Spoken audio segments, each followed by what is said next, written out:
Today I was getting ready to add a zipper overlay to a handbag that I'm currently working on, and I thought it was a great opportunity to stop and record this video for you. So I am deciding to go with our latest acrylic template that you can get on my website at sewyours.com. This is our Curvy Pocket Pal. So I'm going to be using this template today. Now, you may have already seen a video where I have done the zipper pal, so this is the exact same process. I don't believe I've ever done a video on the Pocket Pal, but these three are all of the templates that you can get on our website at sewyours.com, and they all do the same exact function, whereas the Zipper Pal actually doubles as a zipper overlay, or you can use it as a zipper pocket facing. There's a separate video on all the details that this particular template offers. I'll go ahead and leave a link in the description box below. In addition, I'm going to be leaving links to all of the items that I'm showing in my video today, so that way if you guys are interested in purchasing, you guys can check out those links. Okay, so the first thing that we need to do to create our zipper pocket overlay is we're going to grab some vinyl fabric. So I'm going to move some of these items aside to show you. And I've already done one right here, as you can see, that I'm going to be using in my handbag. But all you got to do is take your vinyl fabric or cork fabric, any non-fraying fabric, place it wrong side up, grab your removable marking pen, or even a regular pen is going to work right here just fine. And you're going to go ahead and trace around your template on the outside. In addition, you're going to do the inside. Now, I'm not going to go ahead and do it because it's self-explanatory here. You can see that I'm beginning to trace it out.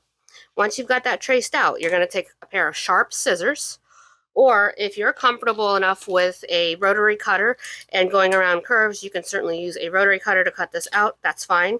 Likewise, if you are comfortable and you can keep your fingers out of the way, you can go along the outside edges here with the rotary cutter to cut out your zipper overlay. So we're going to go ahead and cut that out with some sharp scissors so that it looks just like this. Once you do that, add some double-sided tape to the wrong side of your zipper pocket overlay. Remove the paper backing. Once your paper backing is removed, you're going to go ahead and place it on your either lining panel or your exterior panel, depending on what you're working with. This is my lining panel, and your pattern is going to tell you whereabouts you need to place this, but I can give you a general rule of thumb. So I'm grabbing my quilting ruler right here, and I am going to go ahead and place this particular one a half of an inch, well, let's call it 3/4 of an inch down from the top straight edge right here.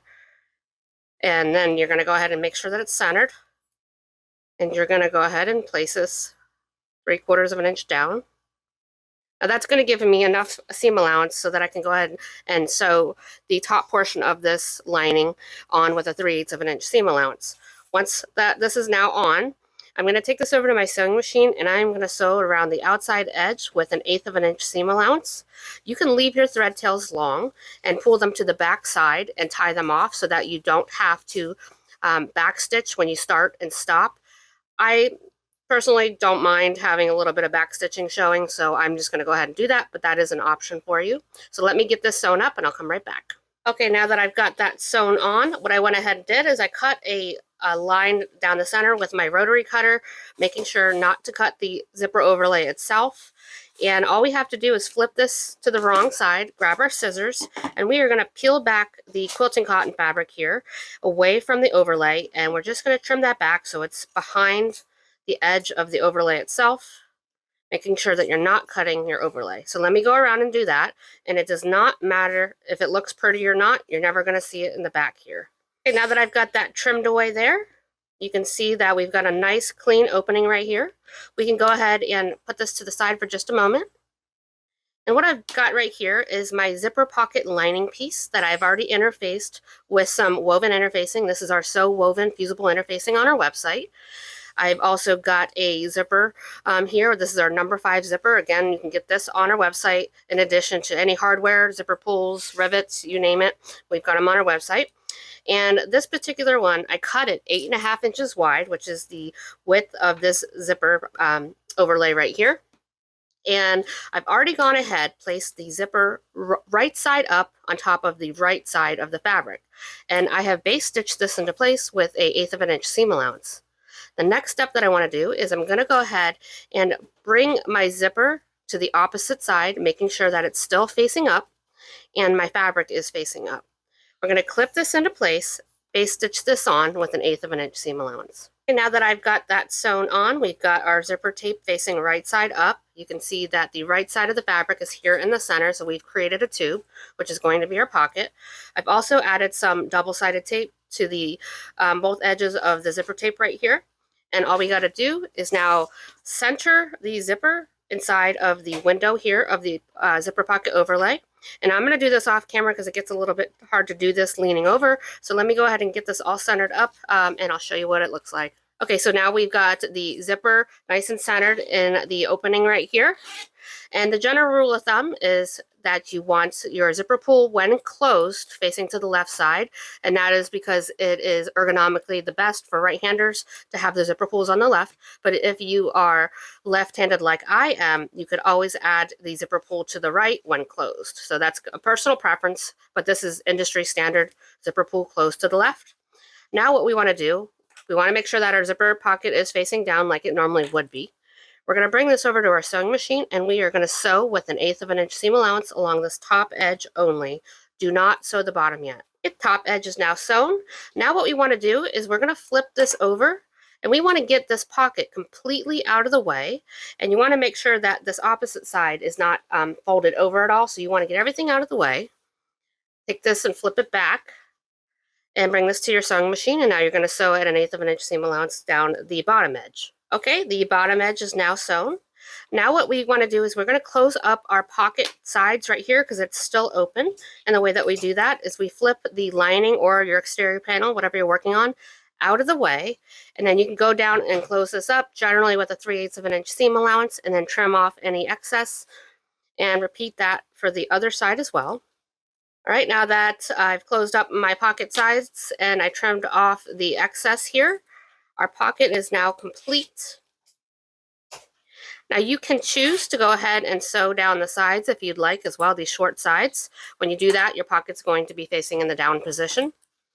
And the other thing that you can go ahead and do if you'd like is you could use the little holes that we have here on the left and the right of the Curvy Pocket Pal, and you lay this on top of your template. Make a mark with the hole. Do that for both sides. And then you can come in with your hole punch the holes, and you can go ahead and add some rivets here. So let me show you what it's going to look like with some rivets.